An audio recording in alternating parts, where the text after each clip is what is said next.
used to go on this Lich. Here comes the Witch Doctor with the cast. There's a blink. Cast going to come flying in. Antimate's going to back off because the tower is hitting him. He's just so squishy, so low HP, especially with those agility treads, which basically means he's only got 660 HP as opposed to maybe 800 with strength treads. Lich completely out of mana. Antimate's just going to blink the hell out. VS TPing in, the Howl goes.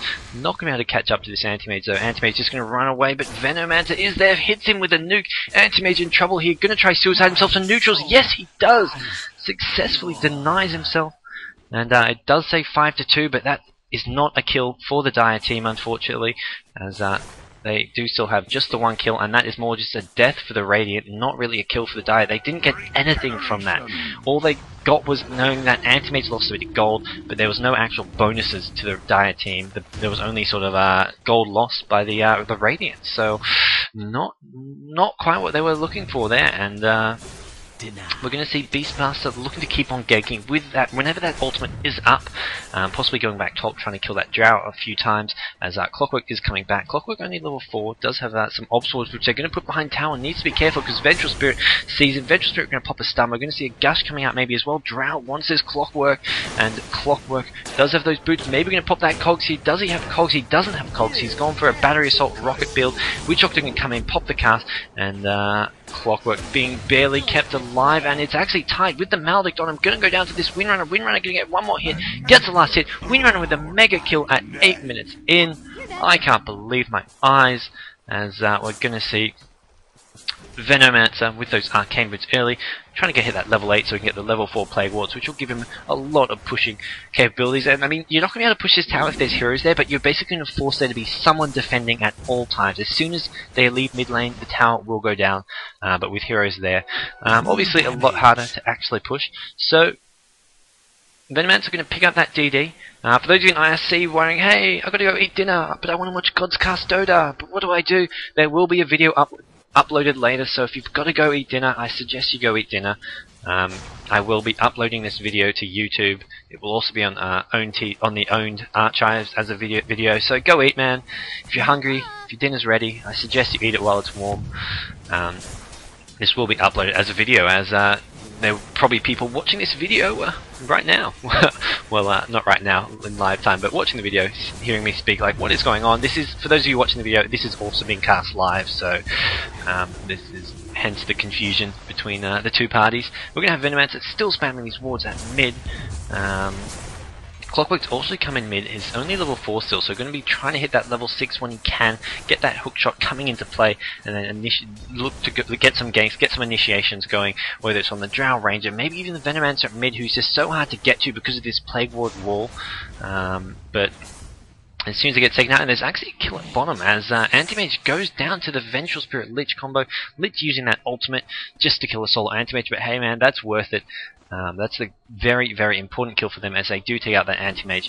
Tied at top, only level 3, will be looking to get a few more levels, does want to hit that level 6 to get that Ravage coming into play, but does have a bit of way to go. Drow at top, how is he farming? Has Treads, Poor Man's Shield, 200 gold, so not a huge amount there. Anti-Mage had Treads like 5 minutes ago, so Drow with the 2 deaths, 27 CS, Anti-Mage 48 CS, and that is a big lead for the Radiant in terms of how far their carry is. Looking at Beastmaster, 38 CS, 24 on Windrunner, and then we've got 20 on Lich and 56 on Venomancer. So Venomancer above the Anti-Mage in terms of farm, but not really a hard carry hero, more sort of a semi-carry / utility hero. He's going to be going for something like a pipe or a Vanguard, possibly an Ag Scepter, but he's not going to be going for any sort of carry items. Probably not even going to have any disables. We'll just be looking to do heaps of poison damage. But not actually carrying via physical damage, although that poison damage over time, you basically, sometimes Venomancer, you'll see doing more damage in a team fight than a hero like a Drow early on especially. So Windrunner at top already with a mech up, and Windrunner doing very well. Clockwork, yeah, someone's saying Windrunner playing farm and Clockwork, I don't know man, is Windrunner playing support or is Clockwork playing support? I think they had this Clockwork Windrunner lane at top. The farm was basically going to Windrunner because Clockwork can't get near creeps because he's melee. So Windrunner going to be sort of we use the word utility, which basically means going for that mech, going for those phase boots, probably going for these sort of support items, but they're big support items. You can't have a support Lich or a support Vengeful Spirit farming up a mech in, what is this, 11 minutes. Only a solo hero or a hero getting farm can actually farm up an 11-minute mech. So Windrunner getting farm, but not using that farm to get carry items, using it to get support items. So that kind of fits under the description of utility hero. At least that's what people like to call those sort of solos that go for mechs and pipes and Jangos. All these sort of aura items and healing items, they're sort of the utility heroes. Clockwork is kind of a utility hero, but he doesn't really generally go for those items. I mean, he's more likely to go for vanguards, items to tank up. He's more of a ganker initiator, and we're going to see him finally gain some levels. So it's not often you'll see a utility hero laned with a ganker like Clockwork, but obviously they're more focused on their mid game, where once Clockwork gets that ultimate coming into play, Windrunner with an early mech coming into play as well will give this EHOME team a lot of survivability and give them the capability to really take this game in the mid game against an underfarmed Drow. Tide, who's not even level 6 yet. Tide's still level 4, so if they can get that Clockwork level 6 before Tide gets anywhere near level 6, they could be dominating this game for the next 5 minutes with those Clockwork ganks. Not to mention heroes like Witch Doctor and Anti-Mage being able to have a fairly decent mid-game impact as well. We're going to see Ring of Health up on Anti-Mage, probably going for a Battle Fury. He does have a poor man's shield, but it's not a stout shield, so you can't use that to make a Vanguard. And generally, the more common build is Treads into Battle Fury. Sometimes Anti-Mages do go Vanguard, but if you've got Treads, you'd go Vanguard before Treads if you're going to get Vanguard, generally speaking.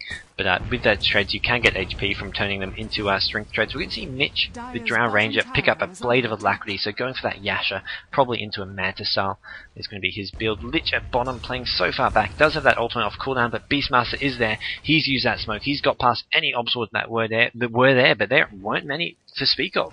We're going to see Venomancer pick up something at the secret shop, but meanwhile Beastmaster, Witch Doctor, Anti-Mage go on that Lich, take him out.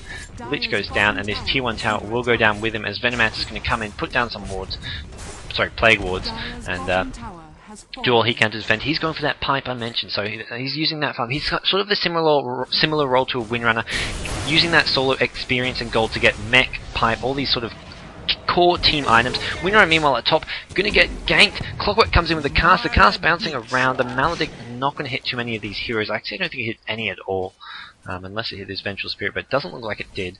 So a missed gank there. But not too much to worry about. The main thing was that they didn't have the Windrunner going down to Drow. They don't want Drow to get more farm, and Drow will be trying to pick up that Yasha soon. But meanwhile, mid lane, T1 tower under pressure. Venomancer isn't there. Venomancer's moved bottom to pressure this lane, and that's going to mean this T1 tower at mid is undefended, at least for now. Lich and Vengeful Spirit are coming in.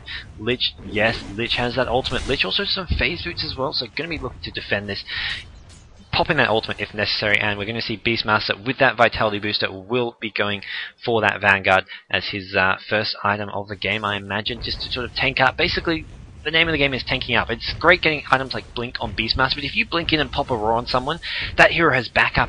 Basically, when you blink in, you're suddenly alone. I mean, sure, Clockwork can hook in, but for that sort of split second, you're alone. You can get focused down very quickly, and you basically can't just go Blink Dagger without something like a Vanguard or Vitality booster, something to help tank up, even if it's just Strength Treads or something, because Beastmaster can go down very quickly, and with the way the current metagame works, when you blink on someone, they have backup, and you're not going to be ganking heroes who are alone with a Blink Dagger.